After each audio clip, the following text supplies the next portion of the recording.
অসমৰ প্ৰাক্তন মুখ্যমন্ত্ৰী আমাৰ সকলোৰে অতিকৈ শ্ৰদ্ধাৰ অতিকৈ মৰমৰ এগৰাকী জননেতা পদ্মভূষণ উপাধিৰে সন্মানিত হোৱা আমাৰ প্ৰয়াত তৰুণ গগৈ ছাৰৰ আজি ৪ৰ্থতম মৃত্যুতিথি। আজি মৃত্যুতিথিত আমি শোণিতপুৰ জিলা কংগ্ৰেছৰ সমূহ বিষয়ববীয়াই আজি তেখেতক আমি শ্ৰদ্ধাৰে স্মৰণ কৰিছোঁ। আশা ৰাখিছোঁ তেখেত য'তেই আছে শান্তিত থাকক আৰু ভগৱন্তই তেখেতৰ দি থৈ যোৱা যিখিনি তেখেতৰ অৱদান সেই অৱদানখিনি যাতে ভগৱন্তই আমাক উৎসাহ আৰু উদ্দীপনা দিয়ে তেখেতৰ এৰি যোৱা কামখিনি কৰিবৰ কাৰণে আমি সেই কামনা কৰিছোঁ।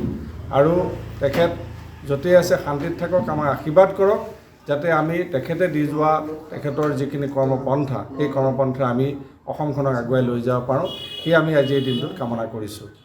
ধন্যবাদ। জুবিন গাৰ্গৰ গীতসমূহৰ ওপৰত আধাৰিত গানে কি আনে নামৰ এটা সুন্দৰ অনুষ্ঠান আপোনালোকৰ ওচৰলৈ আহি আছে অতি শীঘ্ৰে।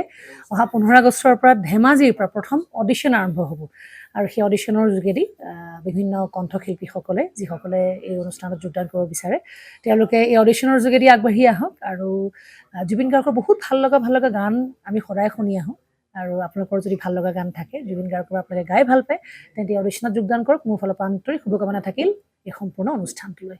ধন্যবাদ।